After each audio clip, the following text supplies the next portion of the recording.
America Iran Israel युद्धाचा आता थेट तडाखा हा भारतीय मसाले उद्योगाला सुद्धा बसलेला आहे। युद्धाच्या ठिणगीमुळे आखाती देशात होणारी मसाल्याची निर्यात ठप्प झाली आहे। त्यामुळे भारतीय बाजारपेठांमध्ये मसाल्याचे दर आता कोसळलेत।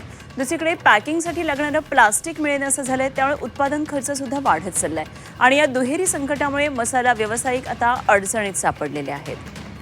काय नेमकी सगळी परिस्थिती आहे या संदर्भात आढावा घेतला प्रतिनिधी हेमंत चापुडे। जगात मसाले निर्मितीमध्ये नंबर 1चा देश म्हणून ओळखला जातो। मात्र सध्या आखाती देशात सुरू असलेल्या या महायुद्धाचा परिणाम भारतातील मसाले उद्योजकांवरती झालेला आपल्याला पाहायला मिळतो। मी सध्या पुणे जिल्ह्याच्या ग्रामीण भागात ज्या ठिकाणी मसाले बनवण्याचं काम सुरू आहे अशा एका कारखान्यामध्ये आलेलं आपण या ठिकाणी जर पाहिले तर या ठिकाणी सध्या मसाले बनवण्याचं काम सुरू आहे। मात्र सध्या या आखाती युद्धाचा परिणाम या मसाले निर्यातीवरती झालेला आहे आणि परिणामी ज्या मसाले बनवण्यासाठी लागणारा जो काही कच्चा माल आहे, पॅकिंगसाठी लागणारे जे काही प्लॅस्टिक आहे त्याच्या परिणामी किमती वाढलेल्या आहेत। तर त्याच्या आयातीवरती सुद्धा मोठा परिणाम झाल्याने कुठेतरी मसाला बनवणारे जे काही लघु उद्योजक व्यावसायिक आहेत ते मोठ्या संकटात सापडलेले। आपल्यासोबत बोलण्यासाठी स्वतः व्यावसायिक आहेत। काय सांगाल, काय परिस्थिती आहे सध्या?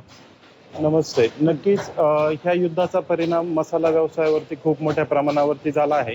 खास करून भारतीय मसाल्यांना संपूर्ण जगामध्ये खूप मोठ्या प्रमाणावरती मागणी असते आणि भारतामध्ये 70 ते 80% एक्सपोर्ट करणाऱ्या कंपन्या आहेत। भारतीय मसाल्यांची बाहेरच्या देशामध्ये जी कमतरता सध्या किंवा जो एक्सपोर्ट बंद झाला आहे त्याच्यामुळे ह्या एक्सपोर्ट करणाऱ्या कंपन्यांनी सर्व फोकस हा भारतीय बाजारपेठेवरती दिला।